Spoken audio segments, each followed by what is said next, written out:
Assalamu alaikum wa rahmatullahi wa barakatuh. Em nome de Allah, o clemente e misericordioso. Louvado seja Deus, Senhor do Universo. Que a paz e a bênção seja com o nosso querido e amado profeta Muhammad sallallahu alaihi wasallam, seus seguidores e seus companheiros até o dia do juízo final. Este é mais um vídeo falando sobre a jurisprudência islâmica facilitada sob a clareza do Alcorão e da Sunna do profeta Muhammad. Estamos no primeiro livro, o livro da purificação, e também no primeiro capítulo, que fala sobre a classificação da purificação e a água. A purificação é a chave da oração, uma das condições mais confirmadas, que deve ser antecipada sobre a ação a ser realizada. Ela se divide em dois tipos. O primeiro tipo é a purificação espiritual, que consiste em purificar o coração da idolatria e das obscenidades e de tudo o que impera contra ele.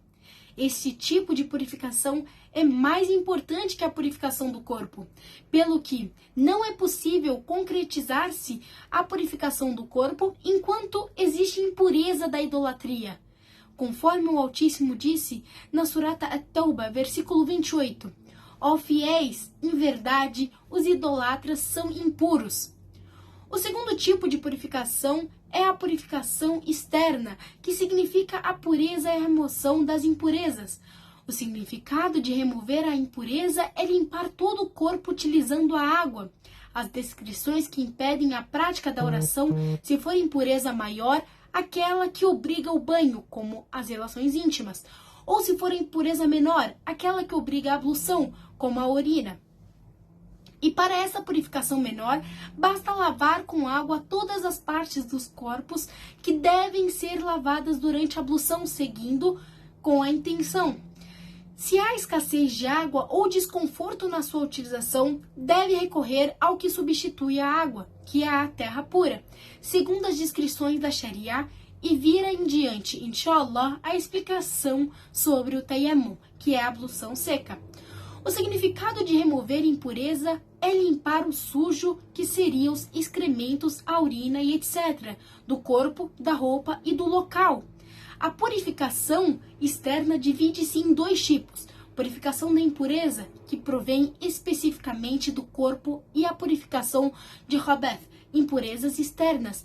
E a impureza divide-se em dois tipos: impurezas menores, que é aquela que obriga a ablução, impureza maior, que é aquela que obriga o banho.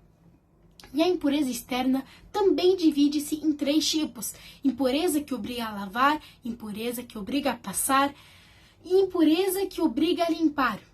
A purificação requer um agente purificador que remova a impureza do corpo, e esse agente é a água. A água que purifica deve ser pura em si mesmo, mantendo sua natureza original. Isso inclui a água que cai do céu, como a chuva, como a neve, o gelo e neblina, e também a água em movimento, como os rios, lagos, mares e oceanos. Allah diz: e fez descer sobre vós água do céu, para com ela purificar-vos. E ele diz: e do céu fazemos descer água pura. O profeta Muhammad, que a paz e a bênção de Allah esteja sobre ele, também mencionou a água, o gelo e a neve como meios de purificação em seus ensinamentos. Ele disse: ó Allah, lave meus pecados com água, gelo e neve, narrado por Al-Bukhari.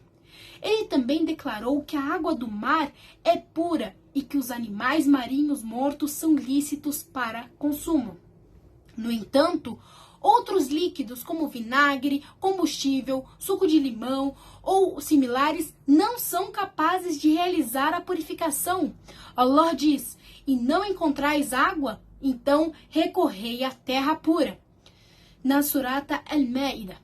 Se a purificação pudesse ser realizada com líquidos diferentes de água, Allah teria mencionado essa alternativa quando a água fosse escassa. Portanto, a recomendação de recorrer à terra pura indica que apenas a água é adequada para a purificação.